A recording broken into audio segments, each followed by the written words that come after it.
संकल्प पत्र के अंदर इन्होंने डाला भाई रोड एक्सीडेंट के अंदर क्या नाम है, कोई अगर ऑटो रिक्शा वाला, काली बिल्ली टैक्सी वाले की भगवान न करे किसी डेथ होगी तो 10 लाख रुपए का हम उसको रोड एक्सीडेंट का बीमा देंगे। भाई हम इनका कल्याण बोर्ड बना देंगे। बहुत ज्यादा परेशान है, काली बिल्ली टैक्सी वाले परेशान है इनकी। तीसरा, जो इनके बच्चे पढ़ना चाहेंगे कॉलेजों में 12वीं के बाद, वो खर्चा हम उन लोग इसका उठाएंगे। और स्टैंडों की बात हुई थी और क्या नाम है, प्राइवेट मोटरसाइकिलों की बात हुई थी, कोई गैर कानूनी तौर से जो चल रही है। मेरा नाम है आशु और आप देख रहे हैं XYZ रियल टीवी। दोस्तों, आज की जो खबर है, ये खबर दिल्ली सरकार को सोचने को मजबूर कर देगी। जहां एक तरफ दिल्ली सरकार अपनी सफलता के ढोल बजवा रही है, अपना रिपोर्ट कार्ड देखकर वाहवाही लूट रही है, वहीं दूसरी तरफ हम बात करें तो दिल्ली के हजारों ऑटो और टैक्सी चालक दिल्ली सरकार से इस समय खफा हैं। हमारे साथ आज मौजूद हैं भारतीय मजदूर संघ की दिल्ली ट्रांसपोर्ट यूनियन के महामंत्री और अध्यक्ष जगदीश जी।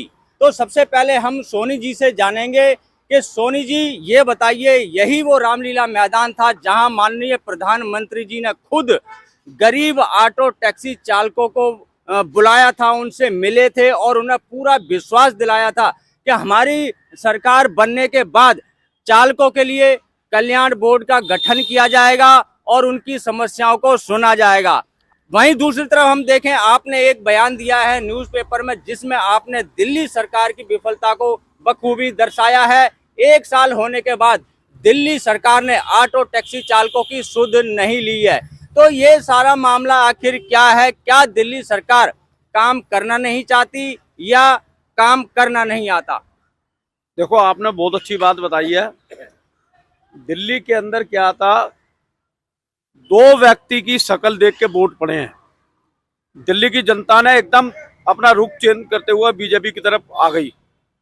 एक देश के हमारे प्रधानमंत्री मोदी जी जो गरीबों के मसीहा हैं, गरीबों की योजना लेके आते हैं, और दूसरा जो दिल्ली के वीरेंद्र सैजबा जी बीजेपी के, और तीसरा जो थे वो संदीप कपूर जी थे जो आजकल वो सफाई कर्मचारी को डेम्स के चेयरमैन है। हम लोगों ने इनके ऊपर विश्वास करके, और इन्होंने भी, हम ये बात नहीं कह सकते, इन्होंने भी हमारे ऊपर विश्वास करा। भाई ये लोग ऑटो रिक्शा वाले क्या नाम है बहुत ज़्यादा परेशान है, काली बिल्ली टैक्सी वाले परेशान है, इनकी हमारी जैसे सरकार बनेगी हम इनकी सुनवाई करेंगे। देश के प्रधानमंत्री मोदी जी, उन्होंने जो जो कहा था भाई ऑटो रिक्शा वालों को, रैलियों के अंदर कहा, बड़ी बड़ी रैलियाँ निकली, भाई हम इनका कल्याण बोर्ड बना देंगे। और क्या नाम है, दिल्ली के जो हमारे अध्यक्ष संकल्प पत्र के अंदर इन्होंने डाला भाई रोड एक्सीडेंट के अंदर क्या नाम है, कोई अगर ऑटो रिक्शा वाला, काली बिल्ली टैक्सी वाले की भगवान न करे किसी डेथ होगी तो 10 लाख रुपए का हम उसको रोड एक्सीडेंट का बीमा देंगे। तीसरा, जो इनके बच्चे पढ़ना चाहेंगे कॉलेजों में 12वीं के बाद, वो खर्चा हम उन लोग इसका उठाएंगे। और स्टैंडों की बात हुई थी और क्या नाम है, प्राइवेट मोटरसाइकिलों की बात हुई थी, वही गैर कानूनी तौर से जो चल रही है, और क्या नाम है, अदर स्टेट की टैक्सियों की बात हुई थी। हम लोगों ने जो दिल्ली के ऑटो रिक्शा काली बिल्ली टैक्सी थे, एक उन्होंने कहा भाई नई 27 साल बाद बीजेपी की सरकार बनने जा रही है, बनने के बाद कहीं ना कहीं एक जो किरण का रूप था वो इन लोगों ने देखा था।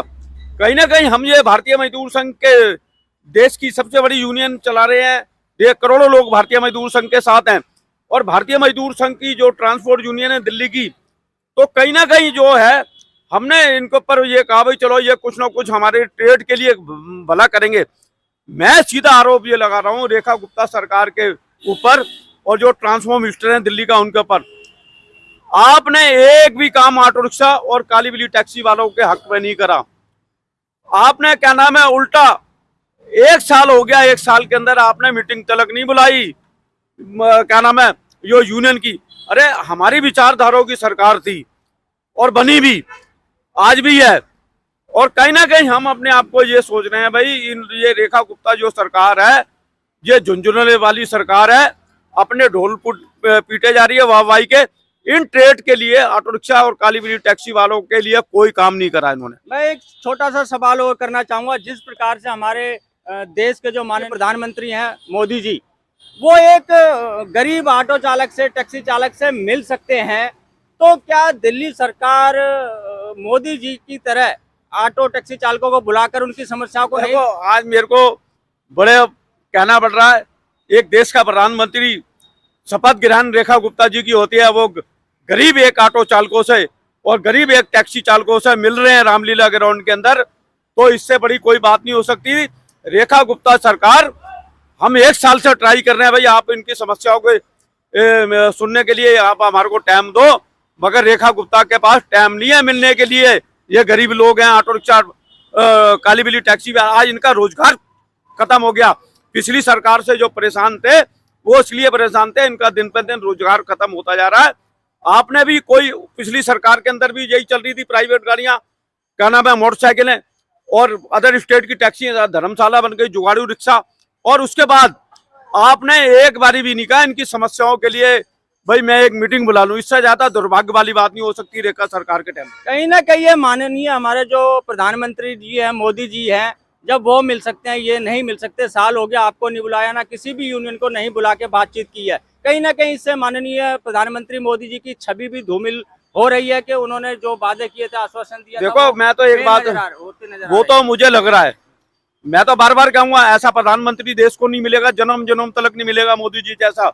मगर रेखा गुप्ता सरकार को ये चाहिए, जब आपके सामने ऑटो रिक्शा वालों से मिले प्रधानमंत्री हैं, और कम से कम आज शिष्टाचार के नाते से, तुम्हारी अपना संगठन है भारतीय मजदूर संघ की यूनियन, तुम्हारे विचारधाराओं का है, अरे बुला के बात तो कर लो। तुम्हारे, हम क्या मांग रहे हैं तुम्हारे से, हम कल्याण बोर्ड मांग रहे हैं, अदर स्टेट की टैक्सियों को बंद करवाने के लिए मांग कर रहे हैं, और प्राइवेट नंबरों की मोटरसाइकिलें बंद करो। आप उसके ऊपर भी कोई नहीं सुनवाई कर रही, तो फिर रह क्या गया। बिल्कुल बिल्कुल। देखिए हमारे साथ हैं दिल्ली ऑटो रिक्शा संघ के अध्यक्ष जगदीश प्रधान जी, इनसे भी हम जानेंगे। 1 साल हो चुका है दिल्ली सरकार को दिल्ली में आए हुए, और दिल्ली 1 साल होने के बाद जो वादे किए गए थे, हमें जो बताया जा रहा है उन वादों में से अभी तक एक भी वादा पूरा नहीं किया गया है। क्या आपको लगता है दिल्ली सरकार जो वादे किए थे वो पूरा करेगी, या फिर वो जुमला बनकर रह जाएंगे? नहीं, अभी तक तो हमारे से किया हुआ वादा कोई भी पूरा नहीं किया गया है, क्योंकि बीजेपी के कैंपेन में जब हमने हजार ऑटो उनके दिल्ली प्रदेश कार्यालय के बाहर, हमारे सोनी साहब और हमारे सारे ऑटो भाइयों ने उनके लिए अच्छा किया, और पूरी ऑटो टैक्सी जो भी यूनियन है सबने उनका अच्छा साथ दिया, तो उनका ही फर्ज बनता है कि हमारे को मीटिंग बुलाएं, हर 2 महीने में, 1 महीने में कोई मीटिंग रखें। समस्या, आपकी समस्या क्या है? मगर इसमें रेखा गुप्ता जी सरकार पूरी विफल रही है, उन्होंने, हमारी अब तक कोई मीटिंग नहीं हुई, और इसीलिए ऑटो टैक्सी और टैक्सी चालक उनसे बहुत नाराजगी में है। जो 800 रुपए की फीस बढ़ाई है, इस पर कुछ कहना चाहेंगे? क्या इसका वापस लेनी चाहिए? 800 रुपए की फीस बहुत ही ज्यादा ऑटो वालों पे गलत बढ़ाई गई है, और ऐसा किसी भी सरकार में नहीं हुआ। चाहे केजरीवाल की सरकार थी, केजरीवाल की सरकार और कांग्रेस की सरकार को नाराजगी इसके कारण तभी बीजेपी को ऑटो वालों ने पूर्ण बहुमत दिया, और अपने जान पहचान के लोगों से भी सबसे आग्रह किया कि बीजेपी को वोट दिया जाए, और 27 साल बीजेपी की सरकार बनी भी। तो हम चाहते हैं कि रेखा गुप्ता सरकार जो बाकी हर चीज पे, नाली खरंजे सब पे, झुग्गी झोंपड़ी सब पे ध्यान रख रही है, तो हमारे ऑटो वाले भाइयों पर भी थोड़ा ध्यान दिया जाए। बिल्कुल बिल्कुल दोस्तों, आप यहाँ पर देख सकते हैं, और मैं सरकार से भी अपील करना चाहूँगा। इस समय जो दिल्ली का ऑटो टैक्सी चालक है बहुत नाराज है, क्योंकि उनसे जो वादे किए गए थे वो पूरे होते हुए उन्हें नजर नहीं आ रहे हैं, क्योंकि 1 साल हो गया है, लेकिन अभी तक जो भारतीय मजदूर संघ देश की सबसे बड़ी यूनियन है, उनकी ट्रांसपोर्ट इकाई दिल्ली ऑटो रिक्शा है, इनको तक नहीं बुलाया गया, ना इनसे कोई बातचीत पूछी गई है, ना ही इनकी समस्याएं जानी गई हैं। अब इनका कहीं ना कहीं जो मोदी जी ने सपना दिखाया था, जो आशा की किरण जगाई थी, वो कहीं ना कहीं किरण इनको बुझती हुई नजर आ रही है, और ये सोचने पे मजबूर हो चुके हैं कि कहीं ना कहीं ये जो वादे किए गए थे, ये चुनावी वादे थे, चुनावी मुद्दे थे, और ये जुमले ही रह जाएंगे। तो इनकी बात करें, इन्होंने पूरी दिल्ली का माहौल बदल के रख दिया था, और चुनाव में एक तरफा सबको कर दिया था, यानी कि भारतीय जनता पार्टी की तरफ। हमारे जो वीरेंद्र सरदेबाजी हैं, दिल्ली प्रदेश अध्यक्ष, उनके ऑफिस पर हजारों की संख्या में ऑटो टैक्सी चालकों का जमावड़ा कर दिया था। दिल्ली का राजनीति का रुख बदलने वाली यही वो टीम है, लेकिन आज यही टीम बड़ी दुखी है, परेशान होकर दिल्ली सरकार को ये निवेदन करती है, खास करके सरदेबाजी से, कि हमारी सुनने वाला अब कोई नहीं है, और सारी की सारी जो इनकी उम्मीदें हैं, इनकी निगाहें हैं, वो सरदेबाजी की तरफ जा रही हैं कि वो ही हमारी मदद कर सकते हैं। तो देखते हैं आने वाले दिनों में क्या होता है, क्या इन ऑटो टैक्सी चालकों को राहत मिलती है, नहीं मिलती है, फिटनेस के मामले पर क्या होता है, दिल्ली सरकार इस मामले पर संज्ञान लेती है या फिर नहीं, वो तो दोस्तों आने वाले समय में ही पता चलेगा। तो इस वीडियो करेंगे बस यहीं पे समाप्त, मिलेंगे फिर नई जानकारी के साथ। तब तक के लिए जय हिंद, जय भारत।